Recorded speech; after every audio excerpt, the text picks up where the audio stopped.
Bosstraat.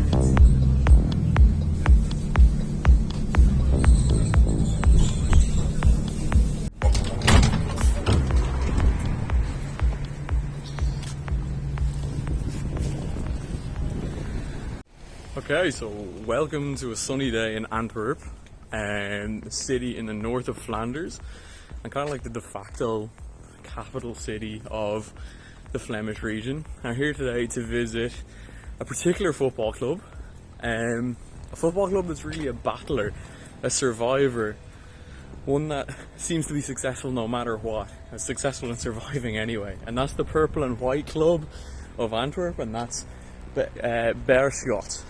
So, Beerschot are of fame, well, one, because they seem to merge and survive constantly. Okay, so Beerschot is also famous because every Belgian defender comes from this club. So, Toby Alderweireld, Jan Vertonghen, Thomas Vermaelen. Also, a Kenyan fridge freezer came through here by the name of Victor Wanyama. Also Moussa Dembele. But yeah, so the club is quite interesting. It was originally founded in 1905, and like many of the early clubs from this era, it was formed in a port city of Antwerp, kind of like Milan. In the same way to Milan, there was another club here, also Royal Antwerp. And when the club was initially founded, it of course took a few players from the Royal Antwerp team originally. However, by the 1920s, Beerschot were the main club of Belgium. They won 5 Belgian titles in the 1920s and a further 2 in the 1930s. From that point on, it was a bit of a barren period for the club. Here we are at the stadium now, by the way. Ooh, look at it go. It was a bit of a barren period for the club from then on.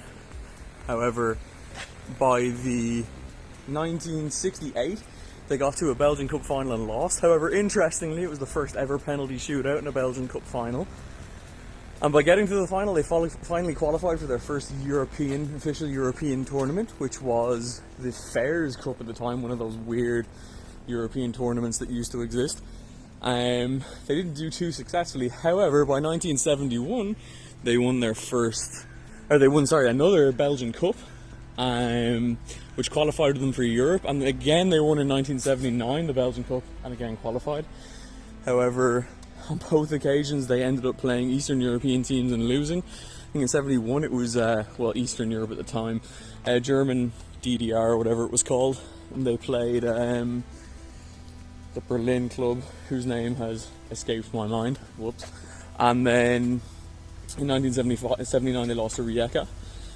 From then on, the club went through a bit of a barren phase. By 1991, Beerschot got relegated, and they never came back up as solely Beerschot again to the top league. In fact, by the end of the 90s, they went bankrupt. Okay, so in the late 90s, when they went bankrupt for the first time, they merged with a football club called Germinal Eckeren from another part of Antwerp. Now, Eckeren were interesting because they were a little team that seemed to survive no matter what. Again, they seemed to climb up the ladder even though they were a small team. They also played in an illegal stadium, which by that point the politicians wanted to be rid of in Antwerp. So that was the end of that. And it was a perfect time for both clubs. Basically, Beerschot needed to survive and had the fans and had the stadium, and Eckeren didn't have the stadium but had the league standing with which to stick around. So from there, it was a perfect merger. They survived for a few years together, and this was a successful period where the academy done well. So when these young players came through, they won another Belgian Cup in, I think it was 2005, I believe.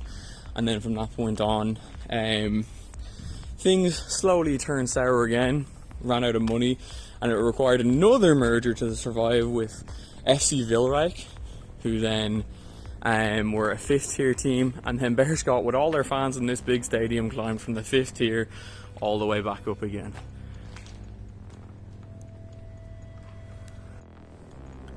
Okay, so inside the Olympic Stadium now. It's a beautiful stadium. Picked a great day to come. So, in terms of the stadium, it's quite an old stadium now, but what makes it pretty special is it was the actual home of the 1920 Olympics. So 101 years ago, the Olympics took place in Antwerp, and this was the stadium. Obviously, it's had a few facelifts since then. We always compare ourselves to the English team, but we don't have the financial possibilities, you know. So, and that has created a lot of financial difficulties for lots of clubs, especially Beerschot. So Beerschot is only 13 years in existence, and then they already went bust. But luckily, the board of directors at the time, they were from the upper class, you know. They had all the money and all possibilities. They knew everyone, so they asked for money. The money was on the table, and they could go on. So this was 1918? 1913. 1913. So 1920 we organised the Olympic Games here in Antwerp, and the whole stadium was refurbished, and that also cost a lot of money. And the board of directors at the time, they thought, oh, organising the Olympics, that's going to be a financial bonus, but well, it all ended in tears with big losses and everything. And then it took about 5 or 6 years to be on our feet again. Right. But in that time, Beerschot won the title 5 times in the 20s. Successful period. So yeah, there was a very successful period, and well, it gave football a boost, especially here in Antwerp and here at the Beerschot Stadium, because we by far had the best team in the land, which we can't say now anymore. But just behind me was the only remaining stand. However, it's not made of wood anymore, rather it's metal and concrete. But this stand is the only one that remains. Of course, the running track isn't still here. What makes the 1920 Olympics so fascinating, as one of the Olympics of many, is that it was the first Olympics where the 5 rings were present, so the logo that we all know that's synonymous with the Olympics. And it's also the first Olympics with the 400-meter running track. Both of these things became standardized because there was a big Olympic Committee conference 3 years after the Olympics in Antwerp. So before that point, these were not standard things. Each Olympics done things a different way. There was different running tracks, there was different logos, everything was unique and different. So the Olympics itself took place in 1920, so it was just very soon after the World War. Now, there was only 1 year between it being announced that it was being held in Antwerp and the Olympics taking place. While the stadium was refurbished therefore before the Olympics, it didn't give much time to make completely new venues, which is why this stadium, which was already present, was maintained as the Olympic Stadium rather than what we know today, where generally Olympic stadiums are new build stadiums. Okay, so while being the main stadium for the Olympics, this was also the venue for the football tournament within the Olympics. Interestingly, it was the first ever tournament that FIFA were the organising committee essentially for. So the Olympics made arrangements with the organisations that organise each individual sport to organise the events, as it is still today. So even though the first World Cup was in 1930, so this was FIFA's first ever tournament, which they done themselves. Now, the final was won in acrimonious circumstances for the home team, Belgium, against Czechoslovakia, where the Czech team walked off the pitch in disgust with the decision making of the referee. So 35,000 Antwerp residents enjoyed Belgium's gold at home for themselves. It's just, it's holy ground, of course, Olympic ground. All the names in the neighborhood around the stadium, like the hockey street, athletic street, it's named after sports. Also the Beerschot street you have there. At the Kiel, I came there as a young boy, so it's the only thing I know, I guess. And I love the atmosphere. I've been to other clubs like Club Brugge and Racing Genk, I think. And they have a lot of more people and maybe create more noise, but they're like at Antwerp in Belgium, we're really like a city. We produce like original things. We're also really arrogant, so maybe it's not true. Well, not many teams can claim to play in an Olympic stadium, no matter how much the stadium has changed over the years. Fewer fans still can boast about a run of league titles at any point in their club's history, even though more recent history has not been so kind to Beerschot. We won the cup in 1971 and 1979, which was nice, but no, we've never been contenders for the title anymore. Trophy-wise, we've won 7 league titles and 3 cups, which is the 5th best in Belgium still now. So we're very proud, and it's much more than our great rivals, the Royal Antwerp Football Club. That's a point of pride, I think. And yeah, well, in 1979 we played Rijeka, which was then, it's now Croatia, but it was then the old Yugoslavia. And I remember we went there on the coach. It was a trip, 24 hours I think, but it was really nice. And we won 1-0 at home, and then no, we drew 0-0. We missed a penalty, and over there it was 1-1 after 90 minutes. So we were just waiting for the final whistle, and then in the 92nd minute, Rijeka scored 2-1. Yeah, well, I'll never forget the bloke's name is Radovic, who scored twice, but. Dynamo East Berlin, I didn't go there, my mum wouldn't allow me. I was 13 at the time I think, so, but yeah, we lost 3-1 at home and we lost 3-1 over there, so again no European crown. The romance of European trips only came about from domestic cup wins for Beerschot, but the last European night was an away draw and aggregate defeat to Rijeka of modern-day Croatia in 1979. The following season, Beerschot would be relegated from the Belgian top tier, and while they bounced back up, their decline in the 80s was terminal and a steady grind until 1991. 91 was the relegation that really was the last time going down. How was that period? Yeah, well, we shouldn't have been relegated, but apparently some of our members on the board, they tried to bribe others. But, well, it was never proven, but Belgian FA said, well, we think it is all right, so we're going to put you back to the 3rd division at the time. So Beerschot would never get back to Belgium's top tier, with the 90s spent in the 2nd and 3rd tiers. It would only get worse in 1999 when the club folded. It was, well, yeah, it was, well, I'm not ashamed to say, but yeah, it was tears at the final game in May 1999, yeah. Nah, yeah, if I talk like to older guys, you have like people that like in 1999, they like, it stopped for them there, the original Beerschot dying, it stopped for them there. They still have like sympathy for the club and they follow it, but it's not like it used to be. But at the time, Beerschot was playing 3rd division and we were going bankrupt. And then Ekeren were playing 1st division and UEFA Cups in the UEFA Cup the years before that. But they didn't have any support, so that's why it was a win-win situation. The good thing of, well, it's never a good thing going bust, but at the time we went bust in 1999, we already had an agreement with Germinal Ekeren, so we knew the next season we would start over again in the 1st division. So, and then, yeah, we won the derby twice. Really an amateur team at the time, but they clinched promotion after promotion after promotion. And all of a sudden they were in the 1st division. And even in their big matches, Germany only attracted about 3,000 or 4,000 people. I remember they played in Europe.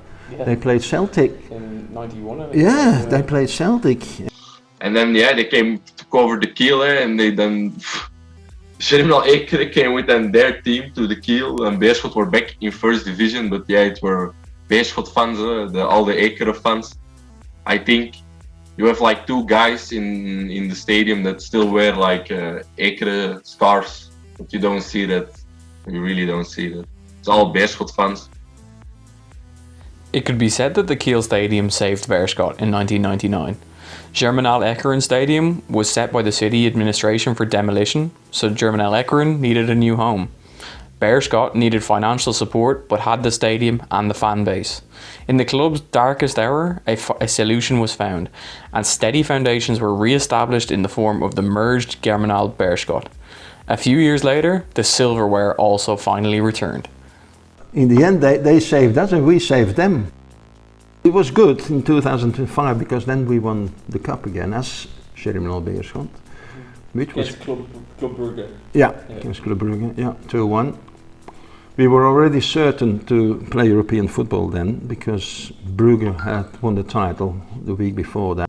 We thought again, okay, back on the top of the world, you know, European football again. We got drawn against Olympisch Marseille.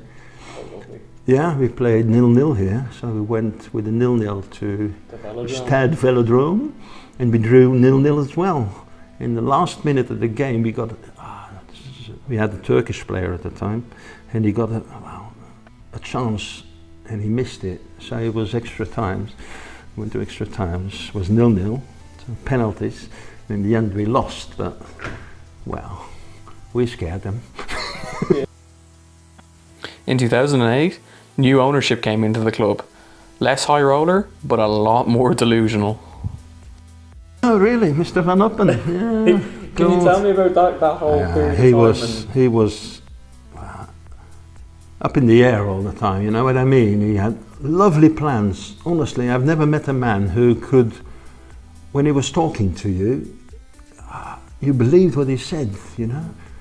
In your heart you knew, he's talking rubbish, but no, the way he presented it and everything, it was oh come on, yeah, we're going to have a new stadium, we're going to have this and we're going to have that, and it's going to take about 4 or 5 years before we're going to be top in Belgian football, and then maybe 2 or 3 later we're going to be top in Europe and everything.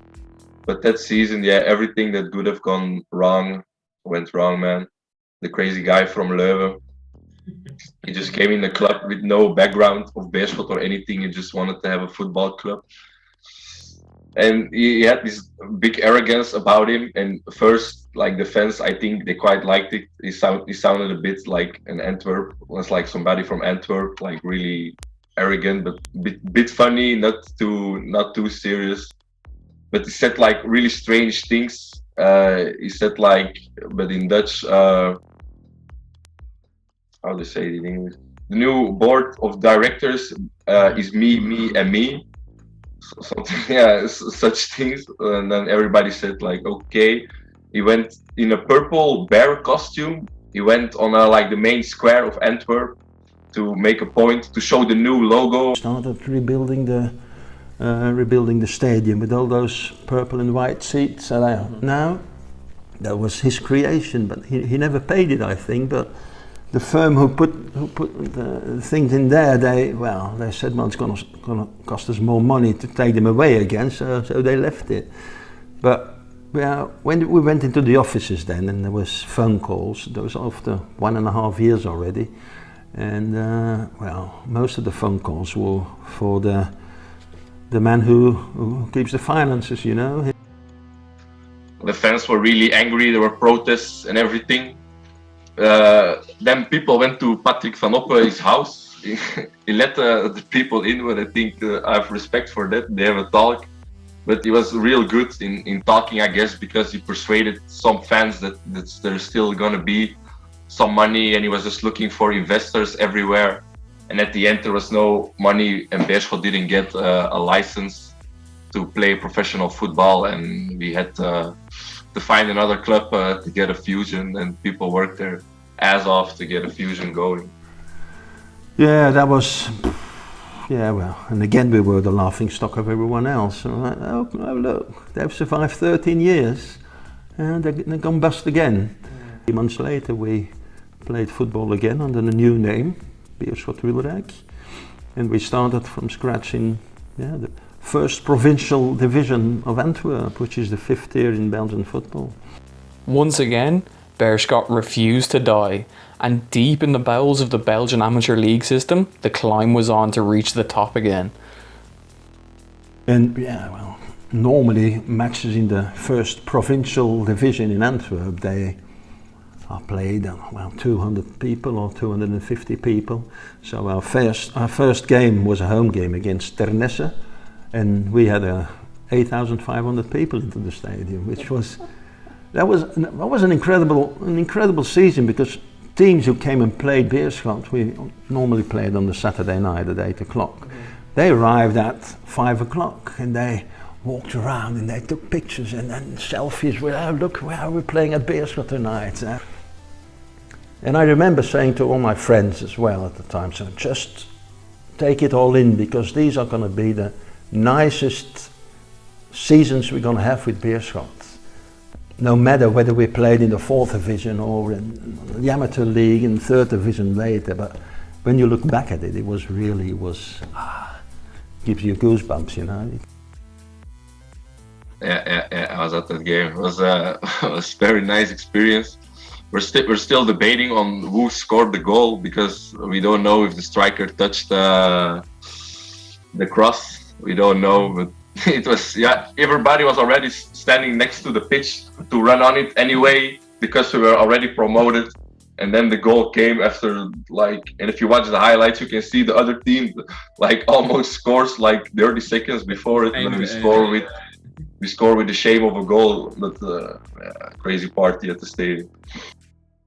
First, we went up to Division 1B, which is the 2nd division, and we won one of those, the first period, which gives you the right to play the playoff game at the end. It was against Cercle Brugge, and we won 1-0 here. First game, second game at Cercle Brugge was 2-0 at the time, and 5 minutes before the end, Tom van Hifte scored 2-1, so which meant at the time with the Ubago rules still, we were in the 1st division. And then there was extra time. The referee has indicated there's going to be 2 more minutes of time being added. And in those 2 minutes time, that bloody referee awarded a penalty to Cercle Brugge, which was never a penalty. But they scored and they won 2-1, so. But once again, 2019 wasn't to be the year, as Belgium's only previous European trophy winners, Mechelen, got it in by the promotion final. I think the season against Mechelen was a very fun season. I think 2nd division in Belgium can't get better than 2 big teams ending up in 2nd division and going teeth for teeth with it. I don't know if they say that in English. And then last season, you think you can have we only placed 5th that season, last season. The last season in 2nd division, we only placed 5th in the entire ranking, but because it's a system of 2 periods, and then the winners of 2 periods play the finals. Because we played a very good 2nd period, we ended them up 1st, and we were in a very good spirit.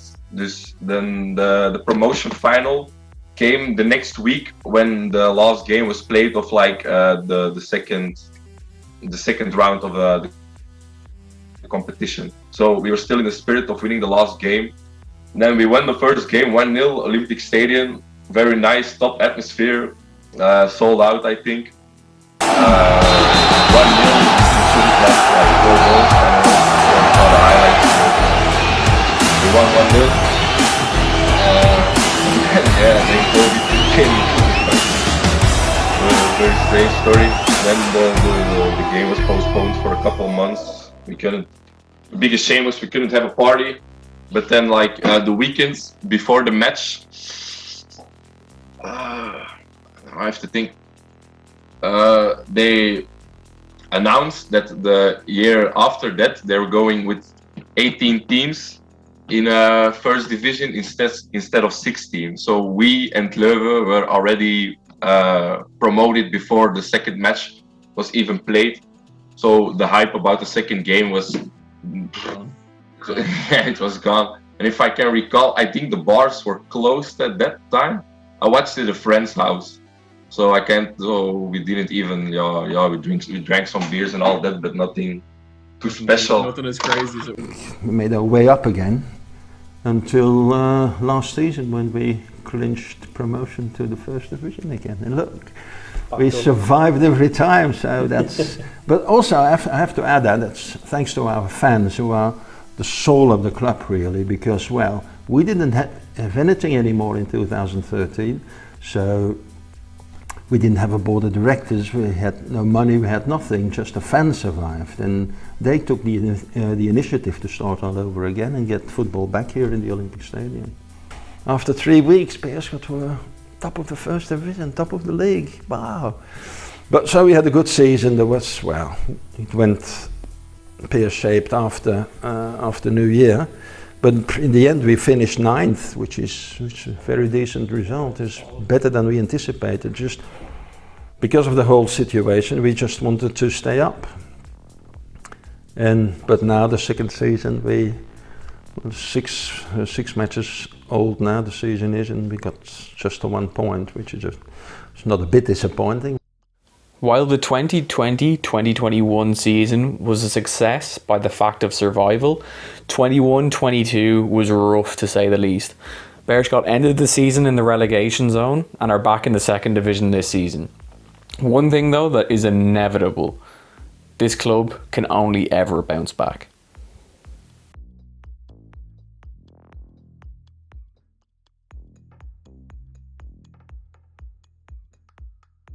And anything else, yeah, Beerschot till I die. I want to ask you the last thing. Is there anything you want to kind of share, or you think that I'd find interesting, or would be interesting for this video? Yeah. What do you think? Yeah. Is there anything else you want to share, or you? What can I say? Well, we're going to win the Champions League in 4 years' time.